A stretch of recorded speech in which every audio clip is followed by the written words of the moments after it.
नमस्कार मित्रांनो, काही दिवसांपूर्वी चालू झालेली एक मालिका आता अचानक बंद होत आहे आणि या संदर्भातची कल्पना देखील त्यांच्या कलाकारांना दिली नव्हती.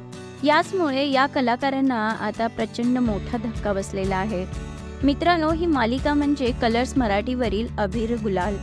तर मित्रांनो, अबीर गुलाल ही मालिका आता बंद करण्यात येत आहे आणि याबद्दलची कल्पना त्यांच्या कलाकारांना दिली नव्हती. अबीर गुलाल या मालिकेमध्ये अक्षय केळकर याने अगस्त्य ही प्रमुख भूमिका गाजवली. काहीच दिवसांपूर्वी अक्षयने सोशल मीडियावर पोस्ट करत हे सांगितलं होतं की ही मालिका आता बंद होत आहे. पण अक्षयला देखील काही दिवसांपूर्वीच समजलं होतं की ही मालिका आता बंद होत आहे.